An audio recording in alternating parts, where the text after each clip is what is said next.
शेखर आज़ाद ने भी कहा था कि बृजभूषण शरण सिंह के खिलाफ वो भी कहीं ना कहीं उन्हें घसीट कर लाएंगे, उनके गढ़ से वो निकालेंगे। जब उन पर आरोप लगे थे तब चंद्रशेखर आज़ाद ने बृजभूषण के खिलाफ बयान दिया था। और चंद्रशेखर आज़ाद सिर्फ बृजभूषण के खिलाफ ही नहीं बल्कि बरकरार रहेगी, क्योंकि अगर हम रोहिणी की बात करें तो वो मतलब काफी पुराने मामले उठा रही हैं। अगर किसी के साथ गलत हुआ है तो क्या उसको 1-2 साल तक इसलिए चुप रहेगा कि चुनाव है, अभी ये है, अभी वो है? भाई, जिसके साथ अन्याय हुआ है वो तुरंत आवाज उठाएगा। रोहिणी घावरी भी जिस तरीके से इस मामले में देरी कर आएंगे भी, क्योंकि ये कोई छोटा मोटा मामला नहीं है। जिस तरह से रोहिणी ने आरोप लगाया है आज़ाद के ऊपर, और साथ में सिर्फ रोहिणी नहीं बल्कि रोहिणी तो कहती हैं कई और लड़कियां भी उनके साथ हैं जो आज़ाद के खिलाफ मोर्चा खोलना चाहती हैं। तो एक अलग तरह का मामला यहाँ पर बनता हुआ दिखाई पड़ रहा है। ऐसे में बृजभूषण हो, अपर्णा यादव हो या और तमाम लीडर्स हों, आज़ाद के खिलाफ एक मोर्चा खोलते हुए दिखाई पड़ रहे हैं कि आज़ाद को तुरंत जो है हिरासत में लिया जाना चाहिए, उनके खिलाफ सख्त कार्रवाई होनी चाहिए, उनके खिलाफ मुकदमा। यही बात सामने आती है जो कहा जाता है कि चंद्रशेखर आज़ाद ने भी कहा था कि बृजभूषण शरण सिंह के खिलाफ वो भी कहीं ना कहीं उन्हें घसीट कर लाएंगे, उनके गढ़ से वो निकालेंगे। जब उन पर आरोप लगे थे तब चंद्रशेखर आज़ाद ने बृजभूषण के खिलाफ बयान दिया था। और चंद्रशेखर आज़ाद सिर्फ बृजभूषण के खिलाफ ही नहीं बल्कि चंद्रशेखर आज़ाद की सांसदी का क्या होगा, क्योंकि रोहिणी के आरोपों के बाद जिस तरीके से बृजभूषण सिंह उनके पीछे पड़े हैं, ऐसे में सवाल इस बात को लेकर उठ रहे हैं कि क्या चंद्रशेखर आज़ाद को राजनीतिक रूप से ये बड़ा नुकसान होने जा रहा है। क्योंकि आरोप कोई छोटा मोटा नहीं है, बल्कि ठीक वैसा ही आरोप है जिस तरीके से बृजभूषण के खिलाफ महिला पहलवानों ने लगाए थे शोषण का आरोप, जिसके बाद बृजभूषण खुले तौर पर अब चंद्रशेखर आज़ाद के खिलाफ उतरने की बात कह रहे हैं। इतना ही नहीं, वो यहाँ तक कह रहे हैं कि सरकार को इसके ऊपर कहीं ना कहीं ध्यान देना चाहिए और मैं दलित बेटी की आवाज़ दबने नहीं दूंगा।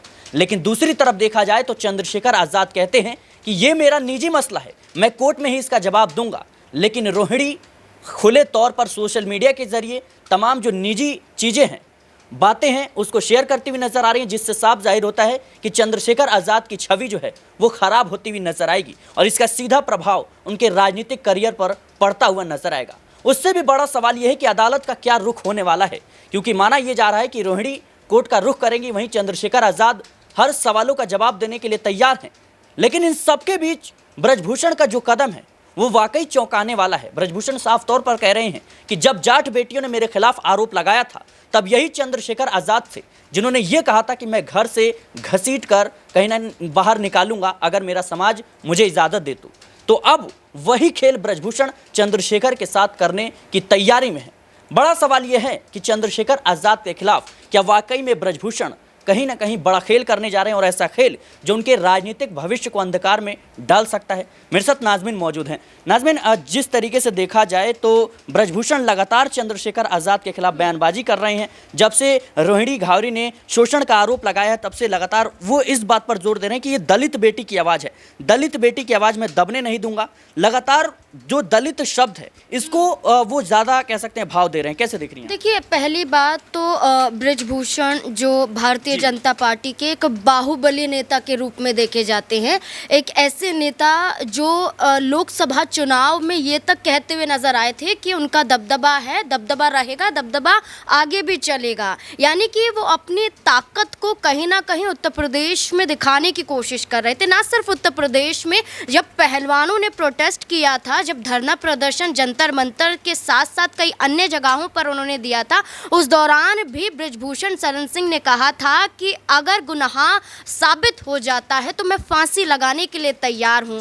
लेकिन जब बृजभूषण शरण सिंह पर जो आरोप लगते हैं, इन आरोपों के तहत कोर्ट में बार बार पेशी होती है, तभी यही बृजभूषण मुस्कुराते हुए भी नजर आते हैं और मुस्कुराते हुए कहते हैं कि सच की जीत होगी। लेकिन भारतीय जनता पार्टी लोकसभा चुनाव में तब क्यों चुप थी, तब क्यों गायब थी? बृजभूषण शरण सिंह को टिकट क्यों नहीं दिया था? लेकिन चंद्रशेखर आज़ाद के पीछे क्यों बृजभूषण पड़े हुए? क्या लगता है आपको कि ये विरोध की भावना देखने को मिल रही है? देखिए, यही बात सामने आती है जो कहा जाता है कि चंद्रशेखर आज़ाद ने भी कहा था कि बृजभूषण शरण सिंह के खिलाफ वो भी कहीं ना कहीं कहीं उन्हें घसीट कर लाएंगे, उनके गढ़ से वो निकालेंगे। जब उन पर आरोप लगे थे तब चंद्रशेखर आज़ाद ने बृजभूषण के खिलाफ बयान दिया था।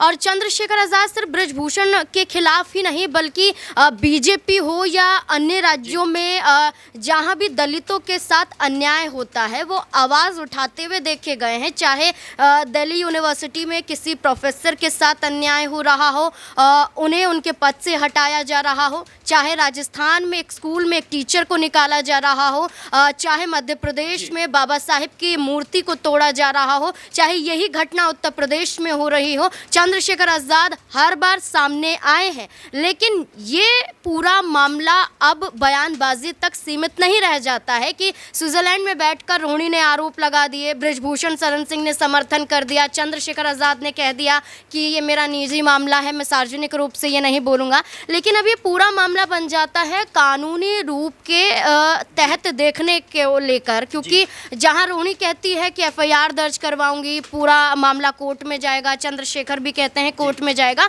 तो अब इस पूरे मामले को कोर्ट पर ही छोड़ देना चाहिए और कोर्ट का ही रुख करना चाहिए। इस पूरे मामले को कोर्ट पर ही छोड़ देना चाहिए, जैसा कि हमारी सहयोगी नाज़मीन ने कहा। लेकिन बड़ा सवाल यह है कि अभी तक तो ये मामला कोर्ट तक पहुंचा भी नहीं कि बृजभूषण लगातार चंद्रशेखर आज़ाद के पीछे पड़ते हुए नजर आ रहे हैं और यहाँ तक कह रहे हैं कि अब मैं इस आवाज़ को दबने नहीं दूंगा। अमन सर मेरे साथ मौजूद है। सर, अभी तक जिस तरीके से रुख रहा है बृजभूषण का चंद्रशेखर के खिलाफ, क्या लगता है आपको कि कहीं ना कहीं वो कह सकते हैं कि राजनीतिक रूप से नुकसान पहुँचाते हुए नजर आएंगे चंद्रशेखर? देखिए, जाहिर बात है, इतना बड़ा आरोप और गंभीर आरोप लगाया सिराज, तो बिल्कुल इसमें कोई दो राय की बात नहीं कि यहाँ पर आज़ाद की छवि को ना सिर्फ नुकसान होगा बल्कि जो उनके विरोधी खेमे के लोग हैं, जो राजनीति में सक्रिय हैं, वो उनके ऊपर अब बयानबाजी करते हुए नजर आ रहे हैं और नजर आएंगे भी, क्योंकि ये कोई छोटा मोटा मामला नहीं है। जिस तरह से रोहिणी ने आरोप लगाया है आज़ाद के ऊपर, और साथ में सिर्फ रोहिणी नहीं बल्कि रोहिणी तो कहती हैं कई और लड़कियां भी उनके साथ हैं जो आज़ाद के खिलाफ मोर्चा खोलना चाहती हैं, तो एक अलग तरह का मामला यहाँ पर बनता हुआ दिखाई पड़ रहा है। ऐसे में बृजभूषण हो, अपर्णा यादव हो या और तमाम लीडर्स हों, आज़ाद के खिलाफ एक मोर्चा खोलते हुए दिखाई पड़ रहे हैं कि आज़ाद को तुरंत जो है हिरासत में लिया जाना चाहिए, उनके खिलाफ सख्त कार्रवाई होनी चाहिए, उनके खिलाफ मुकदमा दर्ज होना चाहिए। इस तरह की बातें कहते हुए लोग नजर आ रहे हैं। और साथ में अब ये भी बड़ा सवाल बन रहा है सिराज कि आज़ाद भी इस पूरे मामले के ऊपर जिस तरह से खामोशी इख्तियार किए हुए हैं, जिस तरह से चुप हैं, उससे भी सवाल खड़े हो रहे हैं कि क्या आज़ाद ये बताना चाहते हैं कि कोई ना कोई भूमिका इस पूरे मामले में उनकी रही है? अगर ऐसा है तो आज़ाद की जो खामोशी है वो कई तरह के सवाल आने वाले दिनों में खड़े करते हुए नजर आए, क्योंकि आज़ाद कहते हैं कि भाई मैं अदालत में जाकर अपनी बात को रखूँगा, मैं नारी का सम्मान करता हूँ, महिलाओं का सम्मान करता हूँ, लेकिन वही महिला जब आज़ाद के ऊपर इस तरह के गंभीर आरोप लगाती है तो आज़ाद यहाँ पर बचते हुए नजर आते हैं। यही आज़ाद थे जो बृजभूषण के खिलाफ अनाप शनाप बयानबाजी किया करते थे जब महिला पहलवानों ने इतने गंभीर आरोप उनके ऊपर लगाए थे। ऐसे में जब आज़ाद के ऊपर आरोप लग रहे हैं तो आज़ाद कह रहे हैं कि ये मेरा व्यक्तिगत मामला है, तो जाहिर बात है कहीं ना कहीं राजनीति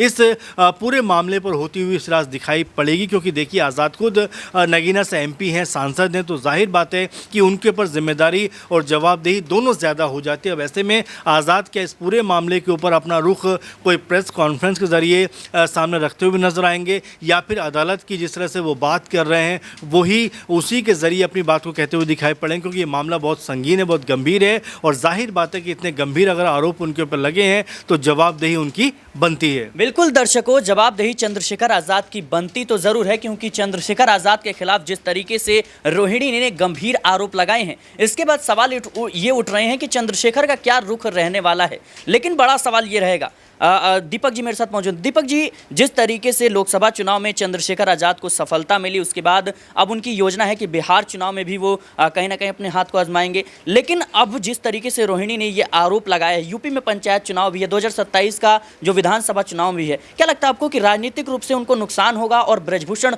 उसी रास्ते पर चल रहे हैं जिससे कहीं ना कहीं उनकी जो सांसदी है उस पर भी खतरा मंडराते हुए नजर? देखिए, अगर बृजभूषण के मामले पर देखें तो बृजभूषण के मामले पर फैसला लेने वाले दिल्ली के आलाकमान थे, जो बीजेपी के सीनियर नेता थे। उनका फैसला था कि बृजभूषण को चुनाव ना लड़वाया जाए, यानी बृजभूषण खुद बीजेपी के अध्यक्ष नहीं थे, जबकि चंद्रशेखर अपनी पार्टी के अध्यक्ष हैं। वो अपना फैसला ले सकते हैं कि उन्हें किसे रखना है, किसे पार्टी में नहीं रखना, किसे कहां पर आगे बढ़ाना है, तो ये चंद्रशेखर का फैसला होगा। यानी पार्टी से तो इन्हें कोई तकलीफ नहीं होने वाली, और जब पार्टी अपना सिंबल नहीं लेगी तो इनकी सांसदी भी बरकरार रहेगी। क्योंकि अगर हम रोहिणी की बात करें तो वो मतलब काफी पुराने मामले उठा रही हैं। अगर किसी के साथ गलत हुआ है तो क्या उसको 1-2 साल तक इसलिए चुप रहेगा कि चुनाव चुनाव है, अभी ये है, अभी वो है। भाई जिसके साथ अन्याय हुआ है वो तुरंत आवाज उठाएगा। रोहिणी घावरी भी जिस तरीके से इस मामले में देरी कर रही हैं, अभी तक ना ही कोई एफआईआर को लेकर खबर सामने आई, ना ही कोर्ट के फैसले को लेकर कोई चर्चा है।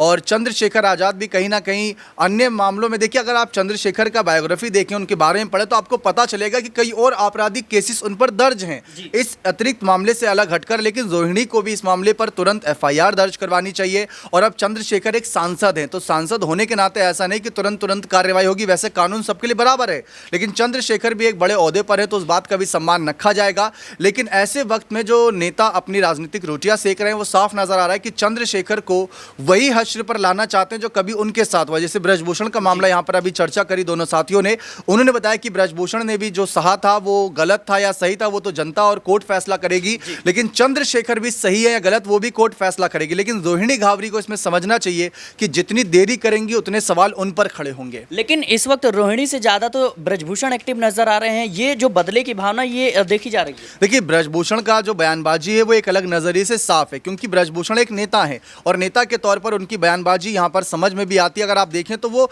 ये बात रख रहे हैं कि दलित बेटी को सम्मान मिलना चाहिए, तो ये बहुत बड़ी कहीं ना कहीं बात हो जाती है। और ऐसे में मायावती को जो बात रखनी चाहिए थी, जब एक दलित बेटी की बात आई, वो बात ब्रजभूषण रख रहे हैं। तो ब्रजभूषण की तो इस मामले में तारीफ होनी चाहिए कि अगर चंद्रशेखर पर कल को आरोप सही साबित होते या नहीं भी साबित होते, तो कम से कम ब्रजभूषण अपना काम तो कर रहे हैं, बाकी जो काम कोर्ट का फैसला करना होगा वो तय करेंगे। बिल्कुल दर्शकों, ब्रजभूषण का जो रुख है वो अपने आप में कई सवाल खड़े कर रहा है कि क्या ब्रजभूषण चंद्रशेखर आजाद को राजनीतिक रूप से कहीं ना कहीं नुकसान पहुंचाने की कोशिश कर रहे हैं, क्योंकि ये पूरा मामला जो है अब अदालत में जाता हुआ नजर आएगा। अदालत में कहीं ना कहीं इस चीज़ का फैसला होगा कि क्या वाकई में जो रोहिणी के आरोप हैं वो सही हैं, क्या वाकई में चंद्रशेखर आजाद दोषी हैं। लेकिन उससे पहले जिस तरीके से इस पूरे मुद्दे को लेकर राजनीति हो रही है, ऐसे में सवाल इस बात को लेकर उठ रहे हैं कि क्या ब्रजभूषण कहीं ना कहीं चंद्रशेखर आजाद के खिलाफ कोई बड़ा कदम उठाएंगे, क्या एफआईआर दर्ज करवाएंगे, क्या वो रोहिणी को कानूनी जो सहायता है वो प्रदान करने में मदद कर सकते हैं। ये तमाम चीज़ें हैं जो इस वक्त उठ रही हैं। फिलहाल के लिए इस रिपोर्ट में इतना ही। देश और दुनिया की तमाम खबरों के लिए बने रहे नेक्स्ट 9 आवाज़ के साथ।